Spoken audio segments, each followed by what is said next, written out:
The most beloved detective in the world was loathed by the very woman who created him. She branded him a detestable little creep and dreamed of destroying him. Yet readers adored him so completely that when he finally died, a real newspaper printed his obituary on its front page. Behind David Suchet's quarter-century as Hercule Poirot lies a stranger story still. An actor who first played the wrong detective, built his entire performance from a secret dossier, and in the end could not say goodbye without grief. Fact 1. The woman who created him grew to despise him. No one can always be right. But I am. Always I am right. It is so invariable it startles me. Hercule Poirot is one of the most beloved detectives in all of fiction, adored by millions across the world for the better part of a century. And yet the woman who created him came, over time, to find him almost unbearable. Agatha Christie introduced Poirot in her very first novel, The Mysterious Affair at Styles, published in 1920. He was an instant success. But as the years passed and the books kept on coming, Christie's early affection curdled into something close to loathing. By the 1930s, she found him insufferable. And in her own private writings, she was blunter still, describing her creation as a detestable, bombastic, tiresome, egocentric little creep. In her autobiography, she went further, confessing that there were moments when she wondered why on earth she had ever invented him. Eternally straightening objects, eternally boasting, eternally twirling his moustache and tilting that egg-shaped head, he had become, she felt, a kind of personal torment. With just a few strokes of the pen, she mused, she could destroy him completely. The trouble was that her readers would not allow it. Poirot was simply too popular. Like Arthur Conan Doyle with Sherlock Holmes before her, Christie found herself a prisoner of her own success, bound to a character she had grown to resent and obliged to keep writing him for the better part of 50 years. The genteel little Belgian who charmed the entire world was, to his own creator, a burden she could never quite put down. Fact 2. The fictional man who was given a real front-page obituary. I am Hercule Poirot. Who are you? The thing, Hastings? Do you think Poirot concerns himself with mere thingness? Most invented characters simply fade away once their stories come to an end. Poirot was given something no other fictional character in history has ever received. Agatha Christie wrote Poirot's final case, the novel Curtain, during the Second World War, but then locked it away for decades, to be published only at the very end of his life and hers. When it finally appeared in 1975, the year before Christie's own death, Poirot died within its pages. The reaction was extraordinary. The New York Times marked the passing of this entirely fictional Belgian detective with a full obituary printed on its front page. It remains the only occasion in the newspaper's long history on which a made-up character has been honored in that way, treated in death exactly as a real and distinguished public figure would be. It was a measure of just how completely Poirot had escaped the boundaries of the page. To his readers, he was not merely a character in a book. He was a presence, a personality, almost a friend. Real enough that a serious and sober newspaper felt his death deserved to be reported as genuine news. Christie had spent years quietly wishing she could be rid of him. When she finally let him go, much of the world reacted as though an actual person had died. Fact 3. The actor played the wrong detective first. Before David Suchet ever pulled on Poirot's gleaming patent leather shoes, he had already appeared in an Agatha Christie adaptation, playing entirely the wrong part. In 1985, 4 years before the famous ITV series began, Suchet played Inspector Japp, the bluff Scotland Yard policeman, in a television film called 13 at Dinner. The Poirot in that production was Peter Ustinov. Suchet has been ruthlessly honest about his work in it, describing his Japp as possibly the worst performance of his entire career. And yet he is profoundly grateful that it was so poor. As he later explained, Ustinov went on to make several more films with the same team. Had Suchet been good as Japp, he would almost certainly have been kept on in the role for all those sequels, and would never have been free to become Poirot himself. There is one final twist to the story. During a break in filming, Ustinov turned to the younger actor and said something that would prove quietly prophetic, that Suchet could play Poirot and that he would be very good at it. 4 years later, that offhand remark on a film set came true, and the man who had played the detective's sidekick so badly would go on to deliver what he himself regards as the finest performance of his life. Fact 4. He landed the role over lunch and had never read the books. When the chance to play Poirot finally arrived, David Suchet came to it almost by accident, and with a confession that might easily have ended the conversation before it had begun. He had never actually read an Agatha Christie novel. He had come to the producer's attention through an unlikely role, playing the scheming Blot in the BBC adaptation of Blot on the Landscape. On the strength of that performance, Christie's own family took an interest in him.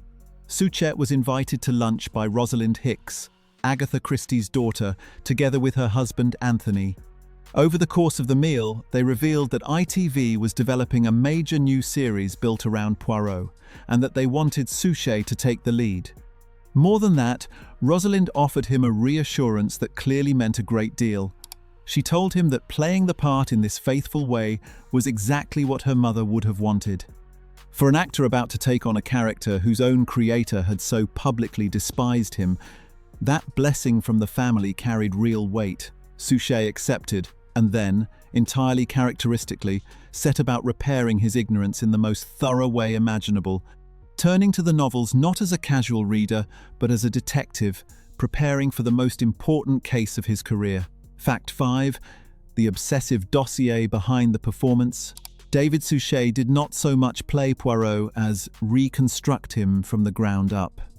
Having agreed to take the role, he sat down with the entire library of Christie's Poirot stories and read every single one, copying out by hand every scrap of description Christie had ever written about the character.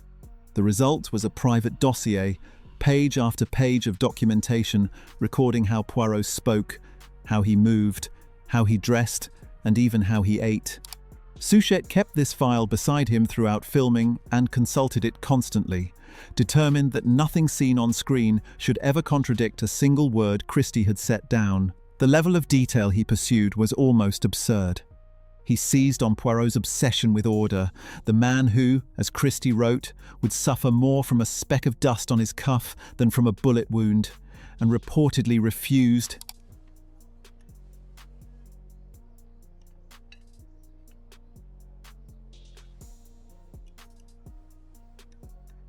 Maybe.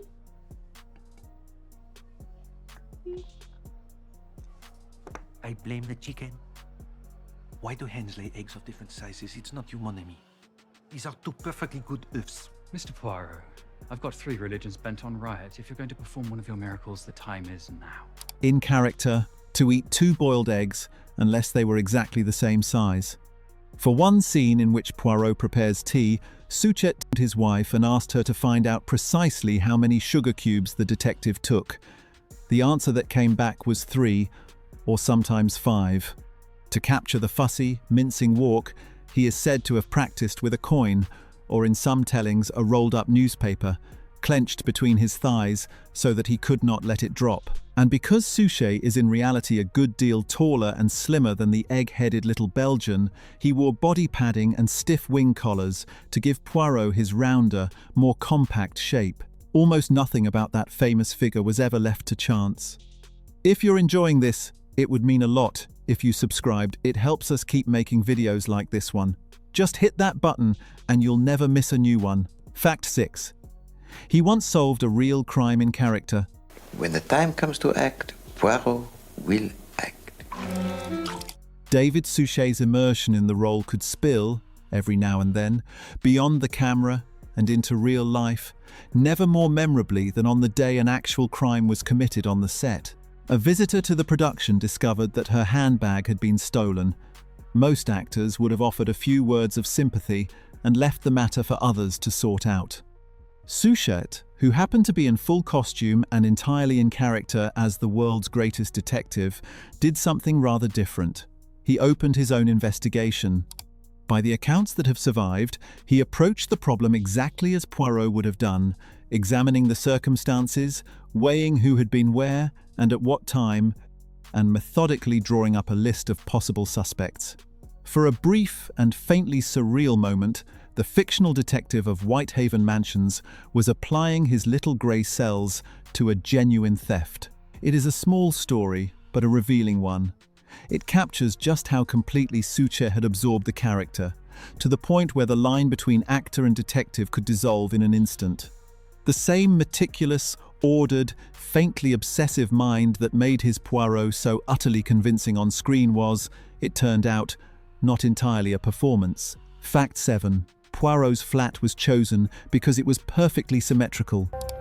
I am the detective, Colonel Curtis. He is the person who was responsible for my life for 25 years. Poirot's London home, the elegant apartment at Whitehaven Mansions, is almost as much a part of his identity as his moustache. And the building that plays it is entirely real. Florin Court, a striking Art Deco block on Charterhouse Square in London, built in the middle of the 1930s, but the reason it was chosen is pure Poirot. According to Suchet, the production did not select Florin Court for its location, or its convenience, or even its beauty. They chose it because it was symmetrical. Its sweeping, perfectly balanced, curved facade mirrored the detective's own deep need for order and proportion. A man who quietly straightened the ornaments on other people's mantelpieces deserved a home that was reassuringly, soothingly balanced. The interiors, fittingly enough, were an illusion. The flat itself was a set, built at Pinewood Studios and dressed with meticulous Art Deco precision, while the real Florin Court supplied only the exterior. The crew would film Poirot arriving and departing in batches, banking enough footage to keep them going for years at a time. There is a poignant coda to the story. In June of 2013, the very year the series came to its end, Florin Court was damaged by a fire during the night. The news genuinely upset fans, and Suchet himself spoke publicly of his concern. The building that had stood, symmetrical and serene, as Poirot's home for a quarter of a century came to harm just as the great detective was preparing to take his final bow. Fact 8. Hundreds of millions watched, in nearly 200 countries. Hercule Poirot is not simply a legend in Agatha Christie's homeland. The Poirot films have been seen in over 100 countries. It is tempting to think of Poirot as a quintessentially British institution, a cosy Sunday evening fixture of ITV and little more. The reality is that the series became one of the most widely watched dramas anywhere on the planet. Over its long life, Agatha Christie's Poirot was sold around the globe and broadcast across a vast number of territories, by some counts approaching 200 countries. In the United States, it found a devoted following through PBS and A and E. Suchet has estimated that, at the very peak of its reach, Over the years, I've received thousands of letters from all around the world. Viewers might know my face, but not all have heard my voice. his Poirot was being watched by something in the order of 750 million people worldwide. Those figures are a testament to a rare kind of universality. The series ran from 1989 all the way through to 2013, almost a quarter of a century. And across that entire span, Suchet's interpretation became, for audiences everywhere, simply what Poirot looked and sounded like. What makes the scale all the more remarkable is the show's gentleness. There is little violence on screen, no gore, no sensationalism, just an elegant little man, his ordered mind, and a puzzle waiting to be solved. In an age of ever louder, ever faster television, a quiet detective drama, steeped in the manners of the 1930s, conquered the world almost entirely on charm. Fact 9. The darkest decision Poirot ever had to make. For all its cozy reputation, the Poirot of the later films grew steadily darker, and one episode in particular pushed the detective into a moral crisis, quite unlike anything in the earlier, lighter years. That episode was the 2010 adaptation of Murder on the Orient Express, perhaps the most famous of all Christie's mysteries. Without giving too much away to anyone still lucky enough to discover it fresh, the case confronts Poirot with an agonizing choice. whether to deliver justice exactly as the law demands, or to let a group of people walk free for what they have done. It is a decision that strikes at the very heart of everything he believes. Suchet has named this his single most memorable moment in all his years as the detective, the scene in which Poirot must wrestle with whether to send 12 people to their fate.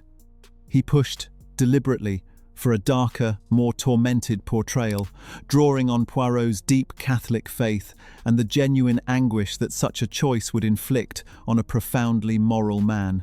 It reflected something Suchet had noticed within the novels themselves. As Christie grew older, she made Poirot less whimsical and more shadowed. His eccentricities remained, but the world around him steadily darkened. Suchet followed her lead faithfully, and in doing so, revealed that beneath the fastidious comedy lay a character capable of carrying real moral weight. Fact 10.